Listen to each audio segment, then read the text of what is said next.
اور نبی کی بیویاں تمہاری مائیں ہیں، مومنوں کی مائیں ہیں۔ جب اللہ کے رسول کی بیویاں ہماری مائیں ہوئی تو آپ ہمارے روحانی باپ ہوئے، اور ایسے روحانی باپ ہیں کہ ہمارے جننے والے ماں باپ 1000 مرتبہ قربان ہوں۔ تو رشتہ داری وہ بھی موجود ہیں، کامل طور پر موجود، اور کمال ایسے موجود کہ انسان تک کیا، جانور تک کیا، اللہ کے رسول کے کمال کو دیکھ کر درخت پتھر بھی جھک جاتے تھے آپ کے سامنے۔ یہ تھے آپ کے کمال، آپ کے کمالات ایسے۔ حضرت زید بن حارثہ جن کا تذکرہ ابھی میں نے کیا، یہ غلام کیسے بنے تھے؟ یہ چھوٹے سے بچے ہیں۔ ان کی والدہ کا نام ہے سودا بنت ثعلبہ، سودا بنت ثعلبہ ان کے والدہ کا نام۔ یہ ان کے بچپن میں ان کو لے کر کے میکے گئے، اور اس وقت تک قبائل میں جنگ ہوتی تھی۔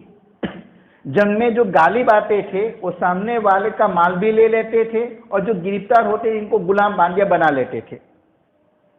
یہ زید بن حارثہ جو چھوٹے بچے ہیں، یہ غلام بنا کر گرفتار کر کے لے گئے، غلام بنا لیے گئے، اور مکہ المکرمہ میں فروخت ہوئے۔ حکیم بن حزام جو حضرت خدیجہ کے بھتیجے ہیں، انہوں نے 400 دراہم میں اپنے پھوپھی حضرت خدیجہ کے لیے خریدا، حضرت خدیجہ کے غلام بنے۔ پھر جب سرکار دو عالم صلی اللہ علیہ وسلم سے نکاح ہوا تو حضرت خدیجہ نے اللہ کے رسول کو ہبہ کر دیا، یہ اللہ کے رسول کے غلام بنے۔ زمانہ جاہلیت میں جو عرب کے کفار تھے، مشرکین تھے، اللہ کو مانتے تھے، اللہ کے وجود کے قائل تھے، اللہ کو خالق مانتے تھے، لیکن شرک میں مبتلا تھے۔ کعبۃ اللہ کی تعظیم بھی بہت کرتے تھے، لیکن کعبۃ اللہ میں بت رکھے ہوئے تھے، مطاف میں بت رکھے ہوئے تھے، حج بھی کرتے تھے، عمرہ بھی کرتے تھے، صفا مروہ کے درمیان سعی بھی کرتے تھے۔ عرب کے کچھ قبائل حج کے لیے آئے ہوئے ہیں، جہاں یہ زید بن حارثہ جہاں کے رہنے والے ہیں، وہاں ایک قبیلہ رہتا تھا بنو کلب۔ بنو کلب کے کچھ افراد حج کے لیے آئے ہوئے ہیں۔ انہوں نے زید بن حارثہ کو جب دیکھا تو پہچان لیا کہ تو فلاں کے بیٹے ہیں۔ زید بن حارثہ نے بھی ان کو پہچان لیا کہ میں جہاں کا رہنے والا ہوں وہیں کے رہنے والے ہیں، کہ گفتگو بھی دونوں کے بیچ میں ہوئی۔ وہ لوگ چلے گئے، جا کر کے ان کے باپ کو اطلاع کی تمہارا بیٹا تو فلاں کا غلام مکہ میں بنے ہوئے۔ اب ان کے والد حارثہ اور حضرت زید کے چچا دونوں بھائی مکہ المکرمہ آتے ہیں، اور اللہ کے رسول سے آ کر ملتے ہیں مسجد حرم میں، اور اللہ کے رسول کے دادا عبد المطلب کی تعریف کرنے لگتے ہیں۔ اللہ کے رسول نے فرمایا تمہارا مقصد کیا ہے، کیا کہنا چاہتے ہو؟ کہ میرا بیٹا یہ آپ کا غلام بنا ہوا ہے، ہم فدیے کی رقم لے کر آئے ہوئے ہیں، آپ ہمارا بیٹا ہمارے حوالے کر دو۔ اللہ کے رسول نے فرمایا بلا لیتے ہیں تمہارے بیٹے کو، اگر وہ تمہارے ساتھ آنے کے لیے تیار ہیں تو مجھے 1 روپیہ بھی نہیں چاہیے، آپ مفت میں ان کو لے جائیے، اور اگر میرے ساتھ رہنے کے لیے تیار ہو تو آپ زبردستی نہیں کر سکتے ہو۔ کہا ٹھیک ہے۔ حضرت زید بن حارثہ بلائے گئے، اللہ کے رسول نے فرمایا ان دونوں کو جانتے ہو؟ کہا کہ ہاں یہ میرے والد ہیں، میرے چچا ہیں، یہ تم کو لینے کے لیے آئے ہیں، آپ ان کے ساتھ جانا چاہتے ہو جا سکتے ہو۔ فوراً زید بن حارثہ نے کہا میں نے آپ کو اختیار کیا ہے، میں آپ ہی کے پاس رہوں گا، میں اپنے باپ کے ساتھ اپنے چاچا کے ساتھ جانا نہیں چاہتا ہوں۔ کتنے سال کی عمر ہے؟ صرف 8 سال کی عمر ہے، 8 سال کے بچے۔ آخر اللہ کے رسول کو کیوں اختیار کر رہے ہیں؟ اللہ کے رسول میں انہوں نے وہ کمالات دیکھے، وہ اخلاق دیکھے جس کی بنا پر اپنے باپ چچا کے ساتھ جانے کو پسند نہیں کیا، اللہ کے رسول کے ساتھ رہنے کو پسند کیا۔ وہ باپ اور چچا کہہ رہے ہیں عجیب بچے ہو تم، ایک طرف باپ ہیں چچا ہیں، دوسری طرف اجنبی ہیں، ایک طرف آزادی ہیں، دوسری طرف غلامی ہیں، تم اجنبی کو اختیار کر رہے ہو، تم غلامی کو اختیار کر رہے ہو۔ کہا کہ یہ میرا فیصلہ ہے۔ اللہ کے رسول اٹھے، زید بن حارثہ کا ہاتھ پکڑا، انگلی پکڑی اور حتیم کے حصے میں لے گئے۔ وہ دونوں باپ چچا بھی ساتھ میں چلے، اور اللہ کے رسول نے فرمایا تم گواہ رہو، آج سے یہ میرا بیٹا ہے، غلام نہیں، آج سے یہ میرا بیٹا ہے، میں اس کا وارث اور یہ میرا وارث۔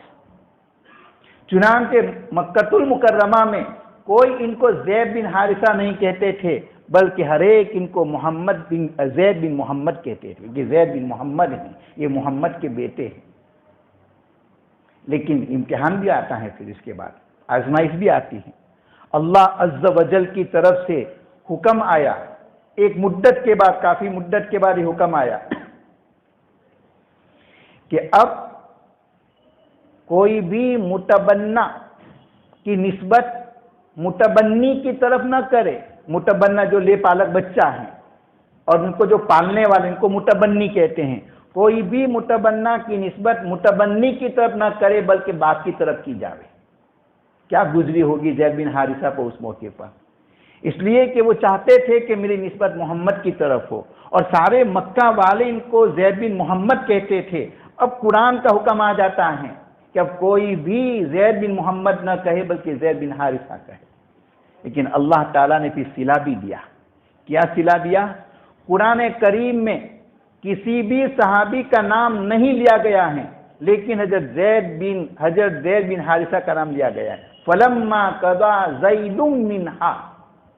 حضرت ابوبکر صدیق کا نام قرآن کریم میں نہیں ملے گا، حضرت عمر بن خطاب کا نام قرآن کریم میں نہیں ملے گا، کسی اور صحابی کا نام نہیں ملے گا، حضرت عائشہ کا نام بھی نہیں ملے گا، حضرت فاطمہ کا نام بھی نہیں، تذکرے ہوئے ہیں، نام نہیں ملے گا۔ نام لیا گیا ہے تو صرف حضرت زید کا لیا گیا ہے۔ یہ ہیں اللہ کے رسول کی اطاعت کا اللہ تعالیٰ نے جو بدلہ دیا۔ حق تبارک و تعالیٰ کئی سنی باتوں پر عمل کی توفیق نصیب فرمائے۔ وآخر دعوانا ان الحمد للہ رب العالمین۔